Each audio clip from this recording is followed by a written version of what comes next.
कृष्णाय वासुदेवाय हरये परमात्मने प्रणतः क्लेशनाशाय गोविंदाय नमो नमः। हरे कृष्णा। जय श्री हरि। आप सभी भक्तों का दिन शुभ और मंगलमय हो।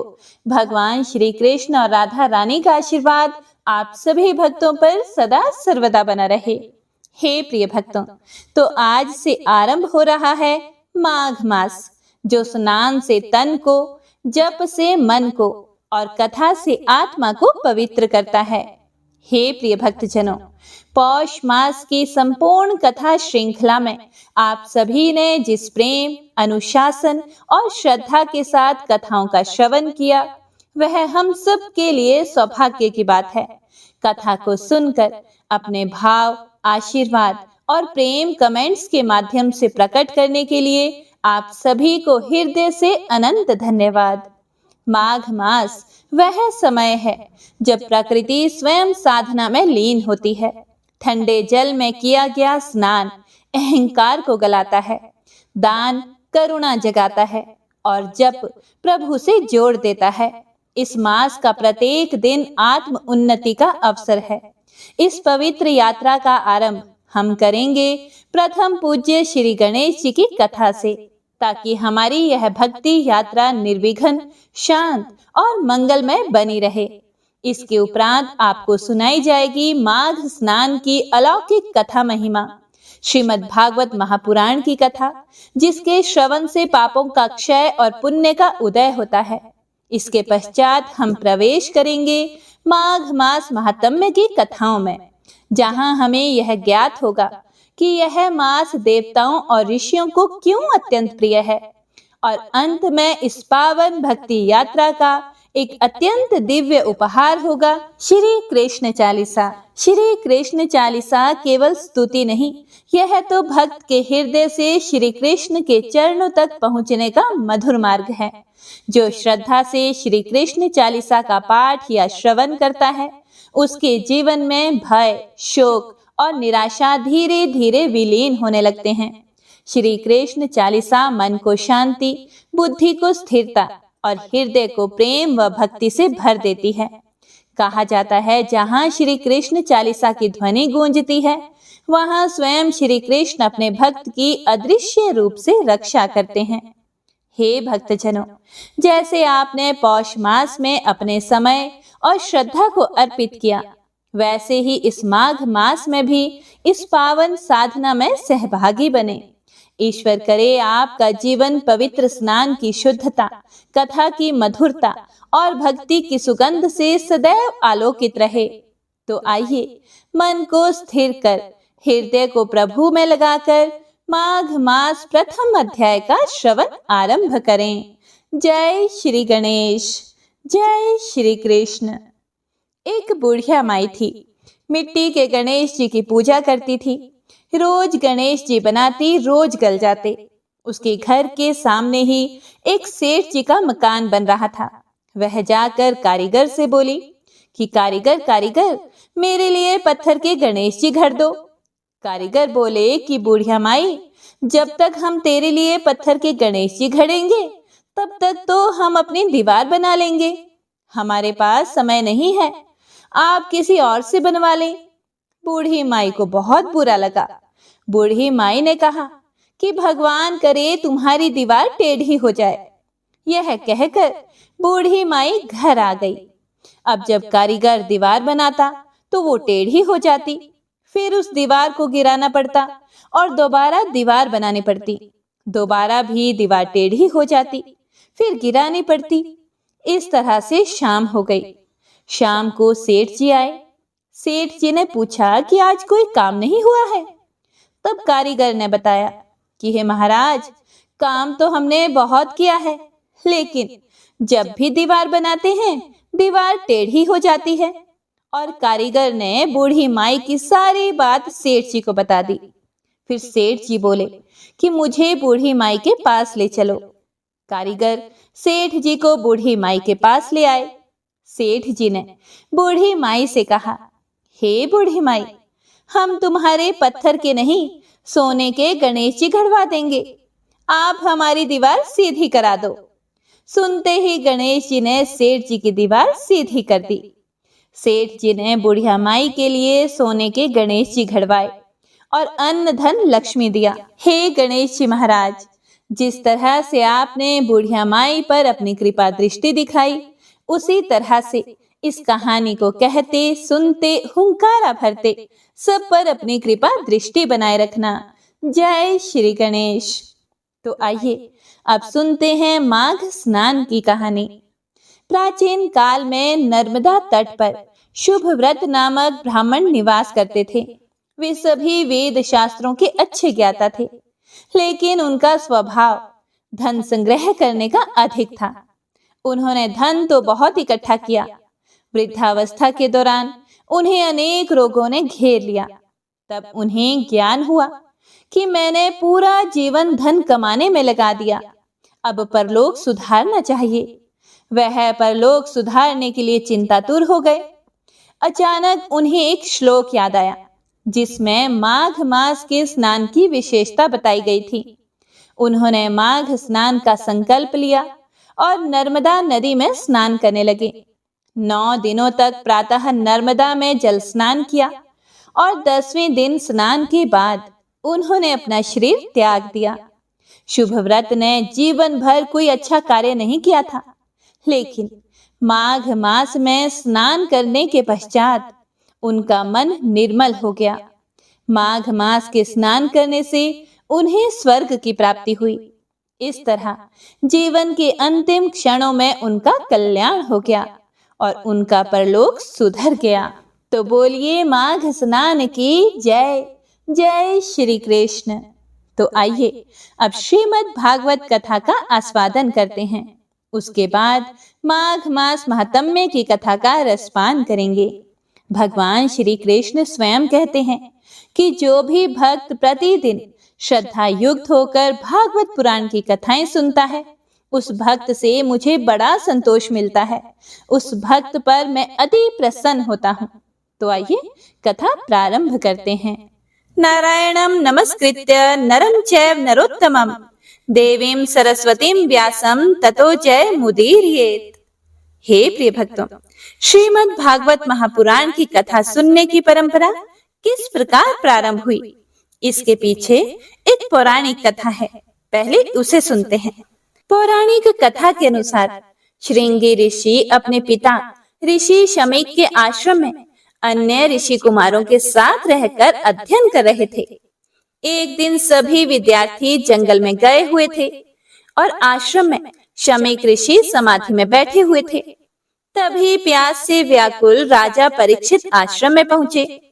राजा आश्रम में पानी खोजने लगे और समाधि में बैठे शमीक ऋषि को प्रणाम करके राजा परीक्षित ने बड़े ही विनम्रता से कहा कि मुझे प्यास लगी है, कृपया मुझे पानी दीजिए। राजा के 2-3 बार कहने पर भी ऋषि नहीं उठे, क्योंकि ऋषि तो समाधि में लीन थे, तो वे अपनी समाधि से नहीं उठ सकते थे। इसीलिए राजा को लगा कि ऋषि ध्यान का ढोंग कर रहे हैं, एक प्यासे को पानी नहीं पिला सकते। राजा को बड़ा क्रोध आया और उन्होंने पास में एक मरे सांप को उठाकर ऋषि के गले में डाल दिया। एक ऋषि कुमार ने राजा परीक्षित को आश्रम से प्यासा ही जाते हुए दूर से देखा और जाकर श्रृंगी को खबर दे दी। सभी राजा के स्वागत के लिए आश्रम में जा पहुंचे, लेकिन तब तक राजा वहां से जा चुके थे और ध्यान में बैठे शमीक ऋषि के गले में मरा सांप पड़ा हुआ था। इतना देखकर श्रृंगी को क्रोध आ गया और उन्होंने हाथ में पानी लेकर शाप दिया कि मेरे ऋषि पिता का अपमान करने वाले राजा परीक्षित की मृत्यु आज से 7वें दिन नागराज तक्षक के काटने से होगी। हे प्रिय भक्तों, ऋषि कुमारों ने ऋषि शमीक के गले से सांप निकाला। इसी बीच में शमीक ऋषि की समाधि टूट गई। शमीक ऋषि ने पूछा कि क्या बात है। तब श्रृंगी ने सारी बात बताई। फिर शमीक ऋषि बोले कि बेटा, राजा परीक्षित के साधारण अपराध के लिए तुमने जो सर्प दंश से मृत्यु का भयंकर शाप दिया है, यह तो बहुत बुरा है। ऋषियों को साधारण सी बात पर क्रोध करना शोभा नहीं देता। हे बेटा श्रृंगी, अभी तुम्हें ज्ञान प्राप्त नहीं हुआ है। अब तुम भगवान की शरण में जाओ और अपने अपराध की क्षमा मांगो। हे प्रिय भक्तों, और उधर दूसरी तरफ राजा परीक्षित को राजभवन पहुंचते पहुंचते अपनी गलती का एहसास हो चुका था कि उन्हें मरा हुआ सांप ऋषि के गले में नहीं डालना चाहिए था। और उधर थोड़ी ही देर बाद शमीक ऋषि का एक शिष्य राजा परीक्षित के पास पहुंचा और उसने कहा कि हे राजन, ब्रह्म समाधि में लीन शमीक ऋषि की ओर से आपका यथोचित सत्कार नहीं हुआ। आपको पीने के लिए पानी नहीं दिया गया, इसका उन्हें अत्यंत खेद है। लेकिन आपने बिना सोचे समझे जो मरे हुए सांप को उनके गले में डाल दिया, इस कारण उनके पुत्र श्रृंगी ने आपको आज से 7वें दिन सांप के काटने से मृत्यु का शाप दिया है। यह शाप असत्य नहीं होगा, इसीलिए 7 दिन आप अपना समय ईश्वर चिंतन और मोक्ष मार्ग की साधना में बिताएं। हे प्रिय भक्तों, यह सुनकर राजा को संतोष हुआ कि मेरे द्वारा हुए अपराध के लिए मुझे उचित दंड मिला है। इसके बाद राजा परीक्षित व्यास पुत्र सुखदेव मुनि के पास पहुंचे और उन्हें भागवत कथा सुनाने के लिए कहा। सुखदेव जी ने परीक्षित को 7 दिन भागवत कथा सुनाई। इस प्रकार कहा जाता है कि तभी से श्रीमद् भागवत पुराण सप्ताह सुनने की परंपरा शुरू हुई। हे प्रिय भक्तों, आप भले ही कितनी भी विकट स्थिति में हो, किसी का अपमान कभी ना करें और अपने पूजनीय का तो बिल्कुल भी ना करें। अगर ऐसा करेंगे तो उस कर्म का फल ज्यादा कष्टदायी होगा। हे प्रिय भक्तों, तो आइए अब श्रवण करते हैं श्रीमद् भागवत पुराण की कथा के पहले अध्याय का, जिसमें देव ऋषि नारद की भेंट भक्ति से होती है।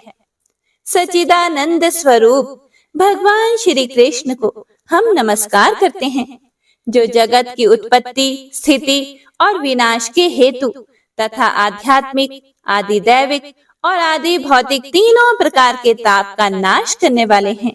हे प्रिय भक्तों, जिस समय श्री सुखदेव जी का यज्ञ पवित्र संस्कार भी नहीं हुआ था तथा लौकिक वैदिक कर्मों का अनुष्ठान का अवसर भी नहीं आया था, तभी उन्हें अकेले ही संन्यास लेने के लिए घर से जाते हुए देखकर उनके पिता व्यास जी विरह से कातर होकर उन्हें पुकारने लगे कि बेटा, हे पुत्र, तुम कहाँ जा रहे हो? उस समय वृक्षों ने तन्मय होने के कारण श्री सुखदेव जी की ओर से उत्तर दिया था। ऐसे सर्वभूत हृदय स्वरूप श्री सुखदेव मुनि को मैं नमस्कार करता हूँ। एक बार भगवत कथा अमृत का रसास्वादन करने में कुशल मुनिवर शौनक जी ने नैमिषारण्य क्षेत्र में विराजमान महामती सूत जी को नमस्कार करके उनसे पूछा। शौनक जी बोले, हे सूत जी महाराज, आपका ज्ञान अज्ञान अंधकार को नष्ट करने के लिए करोड़ों सूर्यों के समान है। आप हमारे कानों के लिए रसायन अमृत स्वरूप सार गर्भित कथा कहिए। भक्ति, ज्ञान और वैराग्य से प्राप्त होने वाले महान विवेक की वृद्धि किस प्रकार होती है तथा वैष्णव लोग किस तरह इस मोह माया से अपना पीछा छुड़ाते हैं। इस घोर कलिकाल में जीव आसुरी स्वभाव के हो गए हैं। विविध कलेशों से आक्रांत इन जीवों को शुद्ध करने का सर्वश्रेष्ठ उपाय क्या है? हे सूत जी महाराज, आप हमें कोई ऐसा शाश्वत साधन बताइए जो सबसे अधिक कल्याणकारी तथा पवित्र करने वालों में भी पवित्र हो तथा जो भगवान श्री कृष्ण की भी प्राप्ति करा दे। चिंतामणि केवल लौकिक सुख दे सकती है और कल्प वृक्ष अधिक से अधिक स्वर्गीय संपत्ति दे सकता है, लेकिन गुरुदेव प्रसन्न होकर भगवान का योग दुर्लभ नित्य वैकुंठ धाम दे सकते हैं। फिर सूत जी ने कहा, शौनक जी, तुम्हारे हृदय में भगवान का बड़ा प्रेम है। इसीलिए मैं विचार कर तुम्हें संपूर्ण सिद्धांतों का निष्कर्ष सुनाता हूँ, जो जन्म और मृत्यु के भय का नाश कर देता है और जो भक्ति के प्रवाह को बढ़ाता है और भगवान श्री कृष्ण की प्रसन्नता का प्रधान कारण है। मैं तुम्हें वह साधन बताता हूँ, उसे सावधान होकर सुनो। श्री सुखदेव जी ने कलयुग में जीवों के काल रूपी सर्प के मुख का ग्रास होने के त्रास का अत्यंत नाश करने के लिए श्रीमद् भागवत शास्त्र का प्रवचन किया है। मन की शुद्धि के लिए इससे बढ़कर कोई साधन नहीं है। जब मनुष्य के जन्म जन्मांतर का पुण्य उदय होता है, तभी उसे इस भागवत शास्त्र की प्राप्ति होती है। जब सुखदेव जी राजा परीक्षित को यह कथा सुनाने के लिए सभा में विराजमान हुए, तब देवता लोग उनके पास अमृत का कलश लेकर आए। देवतागण अपना काम बनाने में बड़े कुशल होते हैं, इसीलिए यहाँ भी सभी देवताओं ने सुखदेव मुनि को नमस्कार करके कहा कि आप यहाँ अमृत लेकर बदले में हमें कथा अमृत का दान दीजिए। इस प्रकार परस्पर विनिमय अर्थात परस्पर अदला बदली हो जाने पर राजा परीक्षित अमृत का पान करें और हम सब श्रीमद् भागवत रूप अमृत का पान करेंगे। इस संसार में कहाँ कांच और कहाँ महामूल्य मणि और कहाँ सुधा और कहाँ कथा। श्री सुखदेव जी ने यह सोचकर उस समय देवताओं की हंसी उड़ा दी। उन्हें भक्ति शून्य अर्थात कथा का अनाधिकारी जानकर कथा अमृत का दान नहीं किया। इस प्रकार यह श्रीमद् भागवत की कथा देवताओं के लिए भी दुर्लभ है। पूर्व काल में श्रीमद् भागवत के श्रवण मात्र से ही राजा परीक्षित की मुक्ति देखकर ब्रह्मा जी को बड़ा आश्चर्य हुआ। उन्होंने सत्य लोक में तराजू बांधकर सब साधनों को तोला। हे प्रिय भक्तों, अब देखिए, ब्रह्मा जी ने तराजू में जितने भी साधन रखे, वे सभी साधन तोल में हल्के पड़ गए। केवल अपने महत्व के कारण श्रीमद् भागवत ही सबसे भारी रहा। यह देखकर सभी ऋषियों को बड़ा विस्मय हुआ। तब उन्होंने कलयुग में इस भगवत रूप भागवत शास्त्र को ही पढ़ने सुनने से तत्काल मोक्ष देने वाला निश्चय किया। सप्ताह विधि से श्रवण करने पर यह निश्चय ही भक्ति प्रदान करता है। पूर्व काल में इसे दयापरायण सनकादि ने देवऋषि नारद को सुनाया था। यद्यपि देवऋषि नारद ने पहले ही ब्रह्मा जी के मुख से इसे श्रवण कर लिया था, फिर भी सप्ताह श्रवण की विधि तो उन्हें सनकादि ने ही सुनाई थी। शौनक जी ने पूछा कि सांसारिक प्रपंच से मुक्त एवं विचरणशील नारद जी का सनकादि के साथ संयोग कहाँ हुआ और विधि विधान के श्रवण के लिए उनकी प्रीति कैसे हुई। फिर सूत जी ने कहा कि अब मैं तुम्हें वह भक्तिपूर्ण कथा सुनाता हूँ जो श्री सुखदेव जी ने मुझे अपना अनन्य शिष्य जानकर एकांत में सुनाई थी। एक दिन विशालपुरी में विचारों निर्मल ऋषि सत्संग के लिए आए हुए थे। वहां उन्होंने नारद जी को देखा। तब सनकादि ने पूछा कि हे ब्राह्मण, आपका मुख उदास क्यों हो रहा है? आपको किस बात की चिंता है और इतनी जल्दी जल्दी में आप कहाँ जा रहे हैं और आपका आगमन कहाँ से हो रहा है? इस समय तो आप उस पुरुष के समान व्याकुल जान पड़ते हैं जिसका सारा धन लुट गया हो। आप जैसे आसक्ति रहित पुरुष के लिए ऐसा व्यवहार तो उचित नहीं है। हे देवऋषि, कृपया इसका कारण बताइए। तब देवऋषि नारद जी ने कहा कि मैं सर्वोत्तम लोक समझकर पृथ्वी में आया था।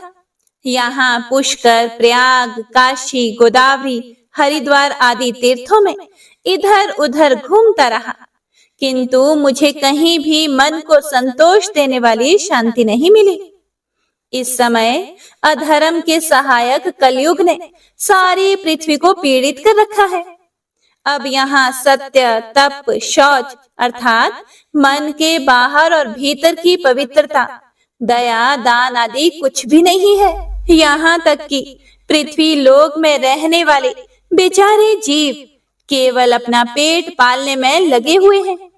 वे असत्य भाषी, आलसी, मंद बुद्धि, भाग्यहीन हो गए हैं।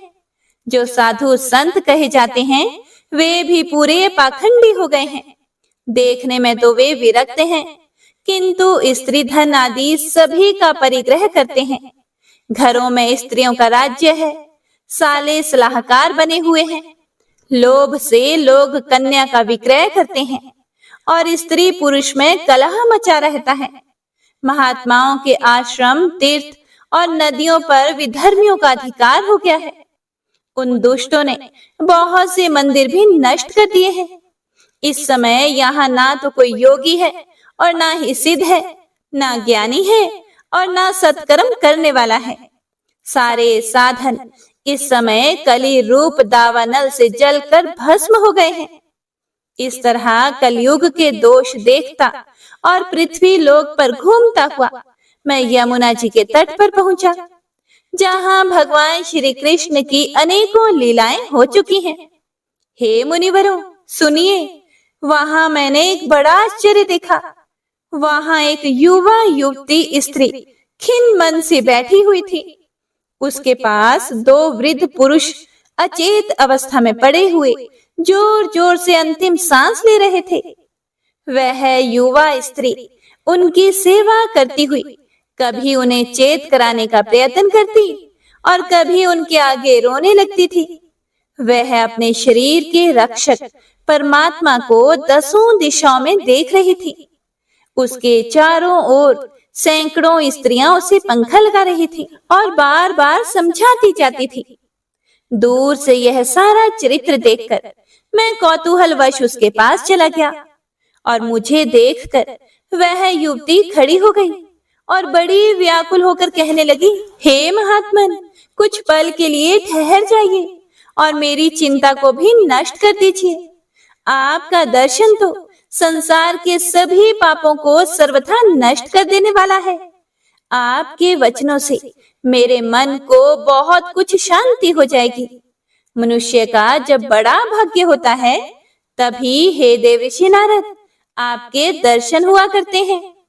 फिर नारद जी कहते हैं कि तब मैंने उस स्त्री से पूछा कि हे देवी, तुम कौन हो और ये दोनों पुरुष तुम्हारे क्या लगते हैं और तुम्हारे पास ये कमल नयनी देवियां कौन हैं?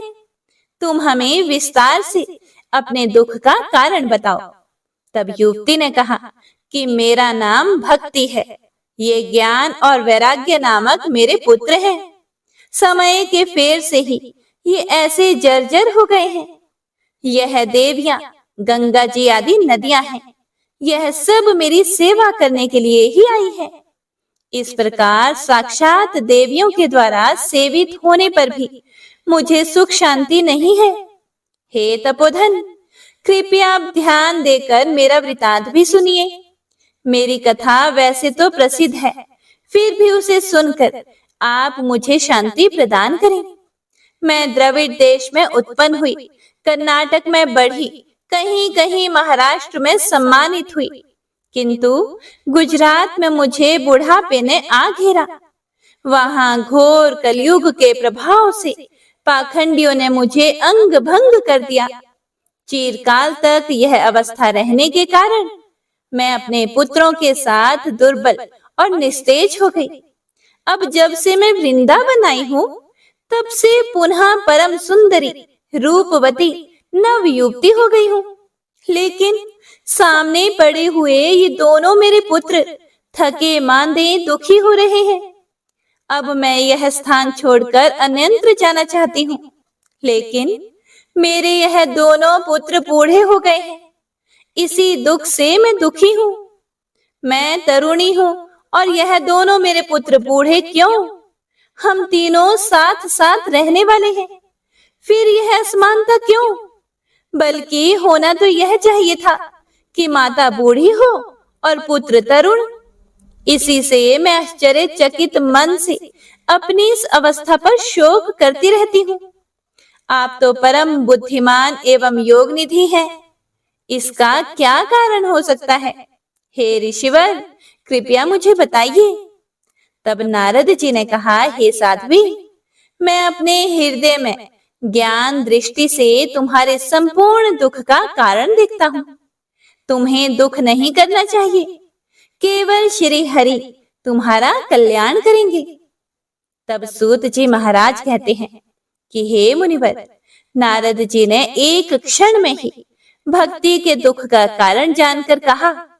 नारद जी ने कहा कि हे देवी, सावधान होकर सुनो, यह दारुण कलयुग है। इसी से इस समय सदाचार, योग मार्ग और तप आदि सभी लुप्त हो गए हैं। लोग दुष्कर्म में लगकर अघासुर बन गए हैं। संसार में जहां देखो वहीं सत्पुरुष दुख से मिलान है और दुष्ट सुखी हो रहे हैं। इस समय जिस बुद्धिमान पुरुष का धैर्य बना रहे वही बड़ा ज्ञानी या पंडित है। पृथ्वी पर लगातार पाप बढ़ रहे हैं, जिसके कारण धरती प्रति वर्ष शेष जी के लिए भार रूप होती जा रही है। अब यह पृथ्वी छूने योग्य तो क्या, देखने योग्य भी नहीं रह गई, और ना इसमें कहीं मंगल ही दिखाई देता है। अब किसी को पुत्रों के साथ तुम्हारा दर्शन भी नहीं होता। विषय अनुराग के कारण अंधे बने हुए जीवों से उपेक्षित होकर तुम जर्जर हो रही थी, लेकिन वृंदावन के संयोग से तुम फिर से नवीन तरुणी हो गई हो। इसीलिए यह वृंदावन धाम धन्य है, जहां भक्ति सर्वत्र नृत्य कर रही है। परंतु तुम्हारे इन दोनों पुत्रों का यहाँ कोई ग्राहक नहीं है, इसीलिए इनका बुढ़ापा नहीं छूट रहा है। यहाँ इनको कुछ आत्म सुख यानी भगवत स्पर्श जनित आनंद की प्राप्ति होने के कारण यह सोते से जान पड़ते हैं। यह सुनकर भक्ति ने कहा, हे देवर्षि नारद, राजा परीक्षित ने इस पापी कलयुग को क्यों रहने दिया? इसके आते ही सब वस्तुओं का सार ना जाने कहां चला गया। करुणामय श्री हरि से भी यह धर्म कैसे देखा जाता है? हे मुने, मेरा यह संदेह दूर कीजिए। आपके वचनों से मुझे बड़ी शांति मिली है। फिर नारद जी ने कहा, हे बाले, यदि तुमने पूछा है तो प्रेम से सुनो। हे कल्याणी, मैं तुम्हें सब बताऊंगा, जिससे तुम्हारा दुख दूर हो जाएगा। जिस दिन भगवान श्री कृष्ण इस भूलोक को छोड़कर अपने परम धाम को पधारे, उसी दिन से यहाँ संपूर्ण साधनों में बाधा डालने वाला कलयुग आ गया। दिग्विजय के समय राजा परीक्षित की दृष्टि पड़ने पर कलयुग दीन के समान उनकी शरण में आया, और भ्रमर के समान राजा ने यह निश्चय किया कि इसका वध मुझे नहीं करना चाहिए। हे प्रिय भक्तों, अब सुनिए राजा ने ऐसा क्यों किया। क्योंकि जो फल तपस्या, योग एवं समाधि से भी नहीं मिलता, कलयुग में वही फल श्री हरि कीर्तन से ही भली भांति मिल जाता है। इस प्रकार सारहीन होने पर भी उसे इस एक ही दृष्टि से सार युक्त देखकर उन्होंने कलयुग में उत्पन्न होने वाले जीवों के सुख के लिए ही इसे रहने दिया था। इस समय लोगों के कुकर्म में प्रवृत्त होने के कारण सभी वस्तुओं का सार निकल गया है, और पृथ्वी के सारे पदार्थ बीजहीन भूसे के समान हो गए हैं, और ब्राह्मण केवल अन्न धन आदि के लोभवश घर घर एवं जन जन को भागवत की कथा सुनाने लगे हैं। इसीलिए कथा का सार चला गया है। तीर्थों में अनेक प्रकार के अत्यंत घोर कर्म करने वाले नास्तिक और नारकी पुरुष भी रहने लगे हैं। इसीलिए तीर्थों का भी प्रभाव जाता रहा। जिसका मन निरंतर काम, क्रोध, महान लोभ और तृष्णा से तपता रहता है, वे भी तपस्या का ढोंग करने लगे हैं। इसीलिए तप का भी सार निकल गया है। मन पर काबू न होने के कारण तथा लोभ, दंभ और पाखंड का आश्रय लेने के कारण एवं शास्त्र का अभ्यास ना करने से ध्यान योग का फल मिट गया है। हे प्रिय भक्तों, सूत जी कहते हैं कि शौनक, इस प्रकार देवर्षि नारद के वचन सुनकर भक्ति को बड़ा आश्चर्य हुआ।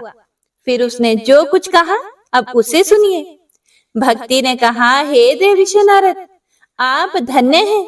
मेरा बड़ा सौभाग्य था जो आपका समागम हुआ। संसार में साधुओं का दर्शन ही समस्त सिद्धियों का परम कारण है। आपका केवल एक बार का उपदेश धारण करके प्रहलाद ने माया पर विजय प्राप्त कर ली थी। ध्रुव ने भी आपकी कृपा से ही ध्रुव पद प्राप्त किया था। आप सर्व मंगलमय और साक्षात श्री ब्रह्मा जी के पुत्र हैं। मैं आपको नमन करती हूँ। फिर नारद जी ने कहा, हे बाले, तुम व्यर्थ ही अपने को क्यों खेद में डाल रही हो? अरे, तुम इतनी चिंतातुर क्यों हो? भगवान श्री कृष्ण के चरण कमलों का चिंतन करो। उनकी कृपा से तुम्हारा सारा दुख दूर हो जाएगा। जिन्होंने कौरवों के अत्याचार से द्रौपदी की रक्षा की थी, और वही कृष्ण जिन्होंने गोपियों को भी अनाथ होने से बचा लिया था, वे कृष्ण कहीं चले थोड़ी गए हैं। फिर तुम तो भक्ति हो और सदा प्रभु श्री कृष्ण को अपने प्राणों से भी प्यारी हो, और तुम्हारे बुलाने पर तो भगवान नीच पापियों के घर भी चले जाते हैं। सत्य, त्रेता और द्वापर, इन 3 युगों में ज्ञान और वैराग्य मुक्ति के साधन थे, किंतु कलयुग में तो केवल सच्ची भक्ति ही मोक्ष की प्राप्ति कराने वाली है। यह सोचकर ही ज्ञान स्वरूप श्री हरि ने अपने सत स्वरूप से तुम्हें रचा है। तुम साक्षात श्री कृष्ण चंद्र की प्रिया और परम सुंदरी हो। एक बार जब तुमने हाथ जोड़कर पूछा था कि हे प्रभु, अब मैं क्या करूं, तब भगवान ने तुम्हें यही आज्ञा दी थी कि मेरे भक्तों का पोषण करो। तुमने भगवान की वह आज्ञा स्वीकार कर ली थी। इससे तुम पर श्री हरि बहुत प्रसन्न हुए और तुम्हारी सेवा करने के लिए मुक्ति को तुम्हें दासी के रूप में दे दिया, और इन ज्ञान वैराग्य को पुत्रों के रूप में तुम्हें दे दिया। अब तुम अपने साक्षात स्वरूप से वैकुंठ धाम में ही अपने भक्तों का भरण पोषण करती हो।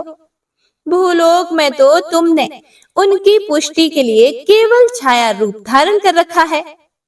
तब तुम मुक्ति, ज्ञान और वैराग्य को साथ लिए पृथ्वी तल पर आई और सतयुग से द्वापर पर्यंत बड़े आनंद से रही। कलयुग में तुम्हारी दासी मुक्ति पाखंड रूप रोग से पीड़ित होकर क्षीण होने लगी थी। इसीलिए वह तो तुरंत ही तुम्हारी आज्ञा से वैकुंठ लोक को चली गई। इस लोक में भी तुम्हारे स्मरण करने से ही वह आती है और फिर चली जाती है, किंतु इन ज्ञान वैराग्य को तुमने पुत्र मानकर अपने पास ही रख छोड़ा है। फिर भी कलयुग में इनकी उपेक्षा होने के कारण तुम्हारे ये पुत्र उत्साहहीन और वृद्ध हो गए हैं। फिर भी तुम चिंता ना करो, मैं इनके नव जीवन का उपाय सोचता हूँ। हे सुमुखी, कली के समान कोई भी युग नहीं है। इस युग में मैं तुम्हें घर घर में प्रत्येक पुरुष के हृदय में स्थापित कर दूंगा। देखो, अन्य सब धर्मों को दबाकर और भक्ति विषयक महोत्सवों को आगे रखकर यदि मैंने लोक में तुम्हारा प्रचार ना किया तो मैं श्री हरि का दास नहीं।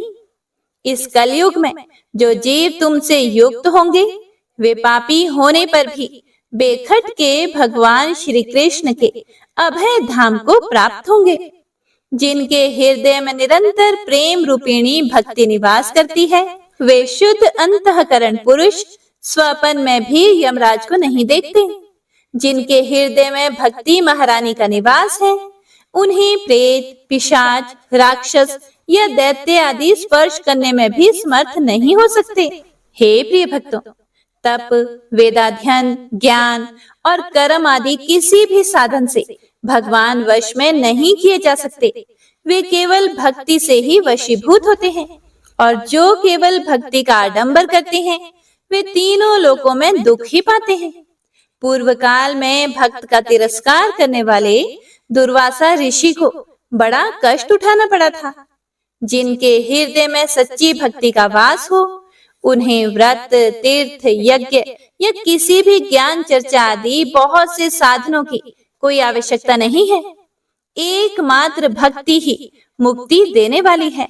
हे प्रिय भक्तों, सूत जी महाराज आगे कहते हैं कि देव ऋषि नारद के इस प्रकार निर्णय करते हुए अपने महात्म्य का वर्णन सुनकर भक्ति के अंदर एक नई ऊर्जा का संचार हो गया, मानो उनका सारा दुख जाता रहा हो।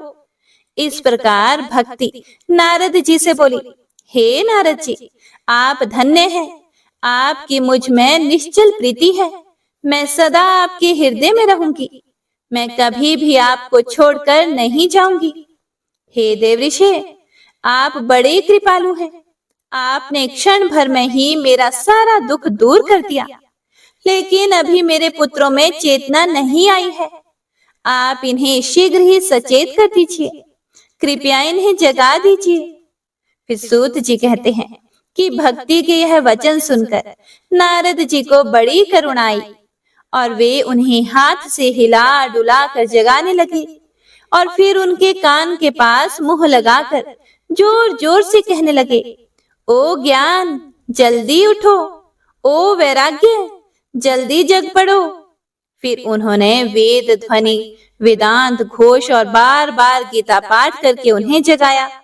इससे वे जैसे तैसे बहुत जोर लगाकर उठे, लेकिन आलस्य के कारण वे दोनों जम्भाई लेते रहे और नेत्र खोलकर देख भी नहीं सके। उनके बाल बगुलों की तरह सफेद हो गए थे।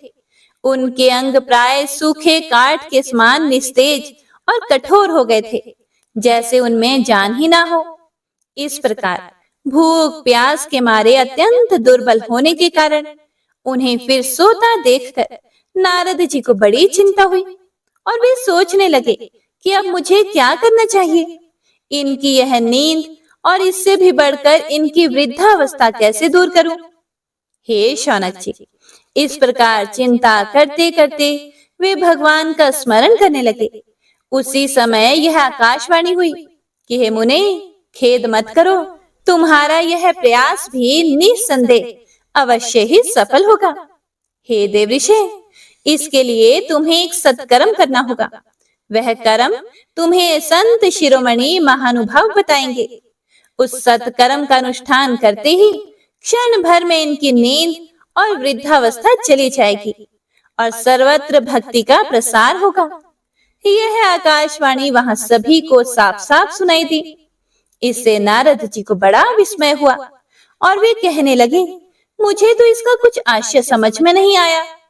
नारद जी बोले, इस आकाशवाणी ने भी गुप्त रूप में ही बात कही है, लेकिन यह नहीं बताया कि वह कौन सा साधन किया जाए जिससे इनका कार्य सिद्ध हो और वे संत ना जाने कहाँ मिलेंगे और किस प्रकार उस साधन को बताएंगे। फिर नारद जी सोचने लगे कि अब आकाशवाणी ने जो कुछ भी कहा है उसके अनुसार मुझे क्या करना चाहिए।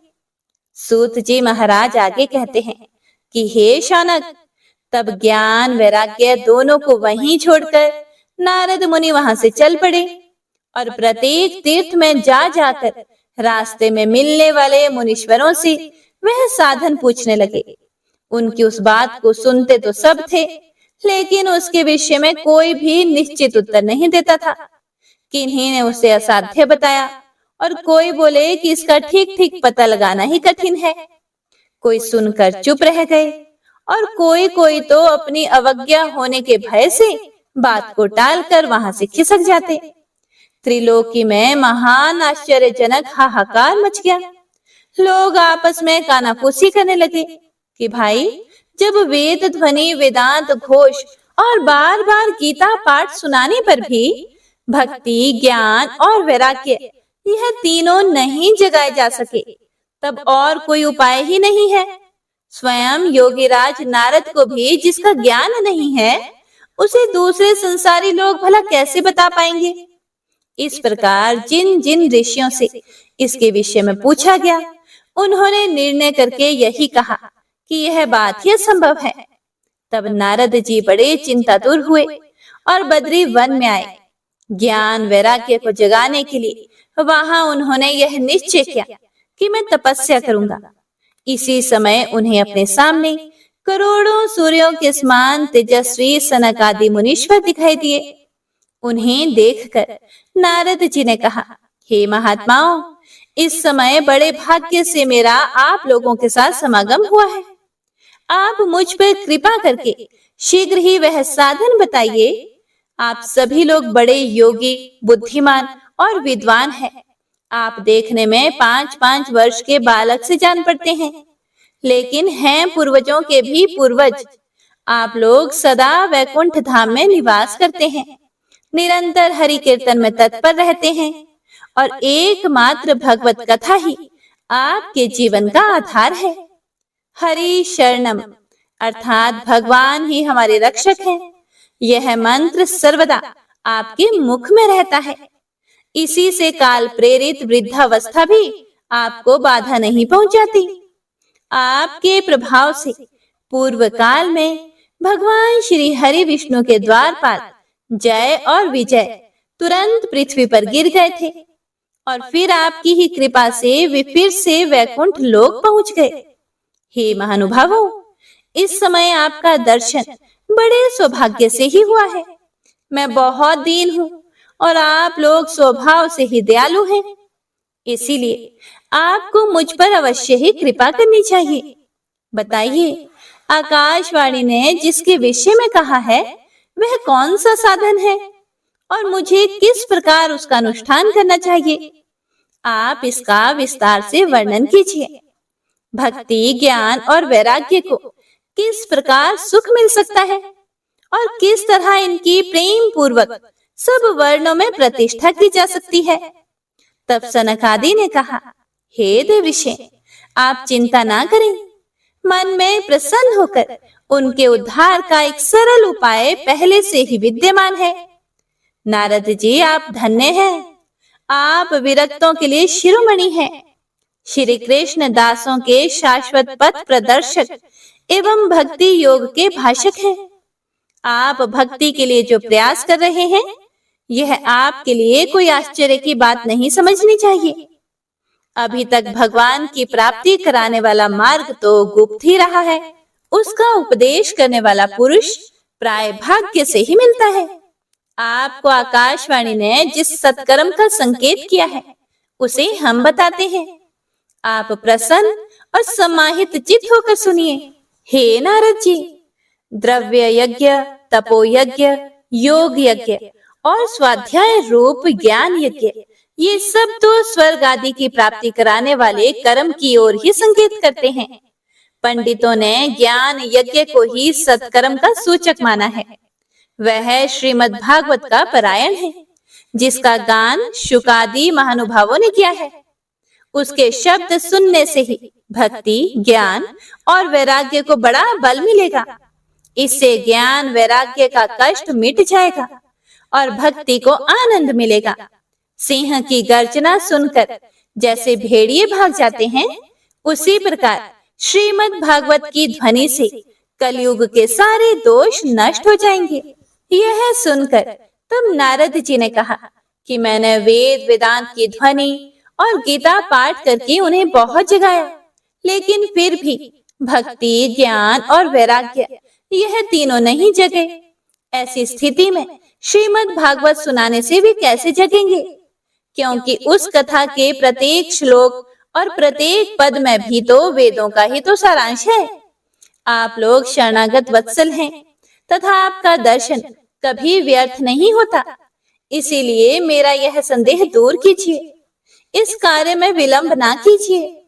तब सनकादि ऋषि ने कहा, श्रीमद् भागवत की कथा वेद और उपनिषदों के सार से बनी है, इसीलिए उनसे अलग उनकी फल रूपा होने के कारण वह बड़ी उत्तम जान पड़ती है। जिस प्रकार रस वृक्ष की जड़ से लेकर शाखा पर्यंत रहता है, किंतु इस स्थिति में उसका आस्वादन नहीं किया जा सकता, वही जब अलग होकर फल के रूप में आ जाता है, तब संसार में सभी को प्रिय लगने लगता है। दूध में घी रहता ही है, किंतु उस समय उसका अलग स्वाद नहीं मिलता। वही जब उससे अलग हो जाता है, तब देवताओं के लिए भी स्वाद वर्धक हो जाता है। ऐसे ही यह भागवत की कथा है। यह भागवत पुराण वेदों के समान है। श्री व्यास देव ने इसे भक्ति, ज्ञान और वैराग्य की स्थापना के लिए प्रकाशित किया है। पूर्व काल में जिस समय वेद वेदांत के पारगामी और गीता के भी रचना करने वाले भगवान व्यास देव जी खिन्न होकर अज्ञान समुद्र में गोते खा रहे थे, उस समय आपने ही उन्हें 4 श्लोकों में इसका उपदेश किया था। उसे सुनते ही उनकी सारी चिंता दूर हो गई थी। फिर इसमें आपको आश्चर्य क्यों हो रहा है? हे नारद जी, जो आप हमसे प्रश्न कर रहे हैं, आपको उन्हें शोक और दुख का विनाश करने वाला श्रीमद् भागवत पुराण ही सुनाना चाहिए। नारद जी ने कहा, हे महानुभावों, आपका दर्शन जीव के संपूर्ण पापों को तत्काल नष्ट कर देता है और जो संसार दुख रूप दावानल से तपे हुए हैं, उन पर शीघ्र ही शांति की वर्षा करता है। आप निरंतर शेष जी के सहस्त्र मुखों से गाए हुए भगवत कथा अमृत का ही पान करते रहते हैं। मैं प्रेम लक्षणा भक्ति का प्रकाश करने के उद्देश्य से आपकी शरण लेता हूँ। जब अनेकों जन्मों के संचित पुण्य पुंज का उदय होने से मनुष्य को सत्संग मिलता है, तब वह उसके अज्ञान जनित मोह और मद रूप अंधकार का नाश करके विवेक उदय होता है। हे प्रिय भक्तों, श्रीमद् भागवत महापुराण का पहला अध्याय संपूर्ण हुआ। तो आइए अब सुनते हैं आज की पुण्य फल देने वाली महात्म्य कथा। ओम नमो नारायणाय।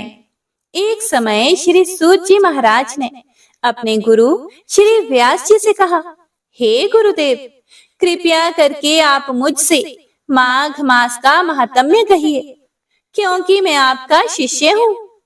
व्यास जी कहने लगे कि हे पुत्र, आप भगवान श्री कृष्ण के शरणागत भक्त हैं, इसीलिए प्रसन्नता और भक्ति के साथ आप बार बार भगवान की कथाएं पूछा करते हैं। मैं आपके कथनानुसार महात्म्य का वर्णन करूंगा। जो अरुणोदय काल में स्नान करके इसका श्रवण करते हैं, उनके पुण्य की वृद्धि होती है और पाप का नाश होता है।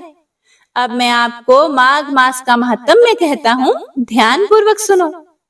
तब व्यास जी कहते हैं, हे सूत जी, रघुवंश के राजा दिलीप एक समय यज्ञ के स्नान के पश्चात पैरों में जूते और सुंदर वस्त्र पहनकर शिकार की सामग्री से युक्त कवच और शोभायमान आभूषण पहने हुए अपने सिपाहियों से घिरे हुए जंगल में शिकार खेलने के लिए अपनी नगरी से बाहर निकले। उनके सिपाही जंगल में शिकार के लिए मृग, व्याघ्र, सिंह आदि जंतुओं की तलाश में इधर उधर फिरने लगे। उस वन में वन स्थली अत्यंत शोभा को प्राप्त हो रही थी। वन बहुत ही सुंदर था। वन की सुंदरता देखते ही बनती थी। कहीं कहीं हिरणों के झुंड फिरते थे, कहीं गीदड़ अपना भयंकर शब्द कर रहे थे, कहीं जंगली गैंडों का समूह हाथियों के समान फिर रहा था, कहीं वृक्षों के कोटरों में बैठे हुए उल्लू अपना भयानक शब्द कर रहे थे, कहीं सिंहों के पद चिन्हों के साथ घायल मृगों के रक्त से भूमि लाल हो रही थी, कहीं दूध से भरी हुई थनों वाली सुंदर भैंसें फिर रही थी, कहीं पर सुगंधित पुष्प, हरी भरी लताएं वन की शोभा को बढ़ा रही थी। उस वन में कहीं बड़े बड़े पेड़ खड़े थे, तो कहीं पर उन पेड़ों पर बड़े बड़े अजगर और उनकी केंचुलियां भी पड़ी हुई थी। उसी समय राजा के सिपाहियों के बाजे की आवाज सुनकर एक मृग वन में से निकलकर भागने लगा और बड़ी बड़ी चौकड़ियां भरता हुआ आगे बढ़ा। राजा ने उसके पीछे अपना घोड़ा दौड़ाया, लेकिन मृग पूरी शक्ति से भागने लगा। मृग कांटेदार वृक्षों के एक जंगल में घुसा और राजा ने भी उसके पीछे वन में प्रवेश किया, लेकिन बहुत दूर जाकर वह हिरण राजा की दृष्टि से ओझल होकर निकल गया। राजा निर्जन वन में अपने सैनिकों सहित प्यास के मारे अति दुखित हो गया, क्योंकि हिरण के पीछे भागते हुए राजा को बहुत समय हो गया था। दोपहर के समय अधिक रास्ता चलने से सैनिक थक गए और घोड़े रुक गए। कुछ देर बाद राजा ने एक बड़ा भारी सुंदर सरोवर देखा, जिसके किनारों पर सुंदर घने वृक्ष लगे थे। इसका जल सज्जनों के हृदय के समान स्वच्छ और पवित्र था। सरोवर का जल लहरों से बड़ा सुंदर लगता था। जल में अनेक प्रकार के जल जंतु, मछलियां आदि स्वच्छंदता से इधर उधर फिर रही थी। दुष्टों के समान निर्दयी चित्त वाले मगरमच्छ भी थे। किसी किसी जगह लोभी के समान सीमाल भी पड़ी हुई थी। जैसे विपत्ति में पड़े हुए लोगों को दुखों को हरने वाले दानी पुरुष के समान यह सरोवर अपने जल से सबको सुखी करता था, जैसे मेघ चातक के दुख को हरता है। इस सरोवर को देखकर राजा की थकावट दूर हो गई। रात को राजा ने वहीं विश्राम किया और सैनिक पहरा देने लगे और चारों तरफ फैल गए। रात के अंतिम समय में शुक्रों के एक झुंड ने आकर सरोवर में पानी पिया और कमल के झुंड के पास आया। तब शिकारियों ने सावधान होकर शुक्रों पर आक्रमण किया और उनको मारकर पृथ्वी पर गिरा दिया। उस समय सब शिकारी कोलाहल करते हुए बड़ी प्रसन्नता के साथ राजा के पास गए। हे प्रिय भक्तों, तब तक सुबह भी हो चुकी थी और राजा ने जब यह सब देखा तो राजा बड़ा खुश हुआ और फिर उनके साथ ही अपनी नगरी की तरफ चल पड़ा।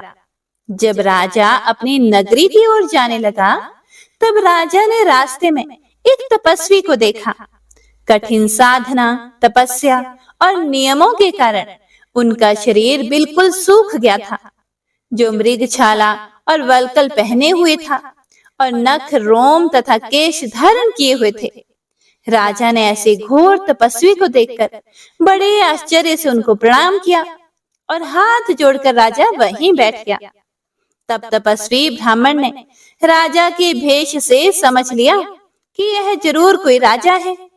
तब राजा से परोपकार की इच्छा से कल्याण के बारे में कहा कि हे राजन, इस पुण्य पवित्र काल में कहाँ जाते हो? माघ के महीने में तो प्रातः काल सरोवर का स्नान किस कारण छोड़ रहे हो? तब राजा कहने लगा, हे महात्मन, मैं तो माघ मास में स्नान के फल को कुछ भी नहीं जानता। कृपया करके आप मुझे विस्तार पूर्वक बताइए। ओम नमो नारायणाय। हे प्रिय भक्तों, आज का माघ मास का पहला अध्याय यहीं समाप्त होता है। इसके बाद राजा और उन तपस्वी के बीच में जो भी बातचीत हुई उसका वर्णन आप सभी भक्तजन अगले अध्याय में जरूर सुनिएगा।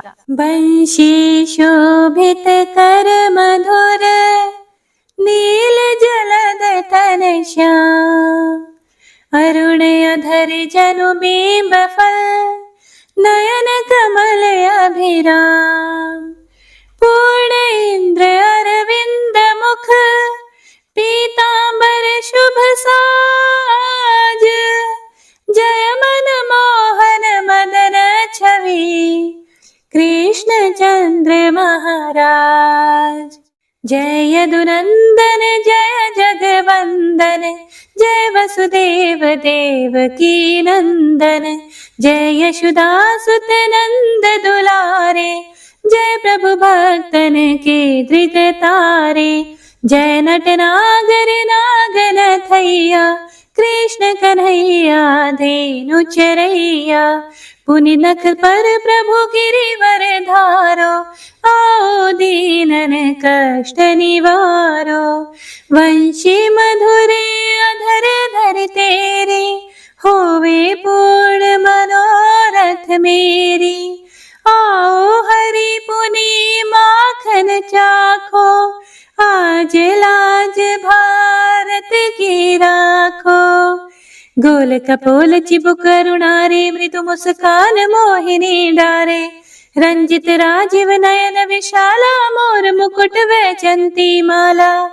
कुंडल श्रवण पीत पटाछे, कटिकी गणि काछन काछे, नील जलज सुंदर तनु सोहे, छवि लख सुर नर मुनि मन मोहे, मस्तक तिलक अलक घुंघराले, आओ कृष्ण बांसुरी वाले, करि पय पान पूत नहीं तार्यो, अका बका का गासुर मार्यो, मधुवन जलत अग्नि जब ज्वाला, भई शीतल लखित ही नंद लाला। सुरपति जब ब्रज चढ़े और साई, मोसर धार वारी वर्षाई। लगत लगत ब्रज चहन बहायो, गोवर्धन नख धारी बचायो। लखिय सुदामन ब्रह्म अधिकाई, मुख मह 14 भुवन दिखाई। दुष्ट कंस अति उधम मचायो, कोटि कमल जब फूल मंगायो। नाथी काली यही तब तुम लीन है, चरण चिन्ह दई निर्भय कीन है। करि गोपिन संग रास विलासा, सबकी पूर्ण करी अभिलाषा। केतिक महासुर संहार्यो, कंस ही केस पकड़ी दई मार्यो। मात पिता की बंदी छुड़ाई, उग्रसेन कहा राज दिलाई। मही से मृतक छहो सुत लायो, मातु देव की शोक मिटायो। भौमासुर मुर दैत्य सहारी, लाए 18 सहस कुमारी। दई भिन ही तृण चीर सहारा, जरा सिंधु राक्षस कह मारा। असुर बकासुर आदिक मार्यो, भक्तन के तब कष्ट निवार्यो। दीन सुदामा के दुख टार्यो, तंदुल 3 मूठ मुख डार्यो। प्रेम के साग विदुर धर मांगे, दुर्योधन के मेवा त्यागे। लखी प्रेम की महिमा भारी, ऐसे श्याम दीन हितकारी। भारत के पारथ रथ हाके, लिए चक्र करे नहीं बलता के। निज गीता के ज्ञान सुनाए, भक्तन हृदय सुधा वर्षाए। मीरा थी ऐसी मतवाली, विष पी गई बजा कर ताली। राणा भेजा सांप पिटारी, शालिग्राम बने बनवारी। निज माया तुम विधि ही दिखायो, उरते संश सकल मिटायो। तब शत निंदा करि तत्काला, जीवन मुक्त भयो शिशुपाला। जब ही द्रौपदी टेर लगाई, दीनानाथ लाज अब जाई। तुरत ही वसन बने नंद लाला, बढ़े चीर भई अरि मोह काला। असनाथ के नाथ कन्हैया, डूबत भंवर बचावत नैया। सुंदर दास आसुर धारी, दया दृष्टि कीजिए बनवारी। नाथ सकल मम कुमति निवारो, क्षमहु बेगी अपराध हमारो। खोलो पट अब दर्शन दीजिए, बोलो कृष्ण कन्हैया की जय। बोलो कृष्ण कन्हैया की जय। बोलो कृष्ण कन्हैया की जय। यह 40वां कृष्ण का पाठ करे उरधारी, अष्ट सिद्धि नवनिधि फल, लहे पदारथ चारी। जय श्री कृष्ण।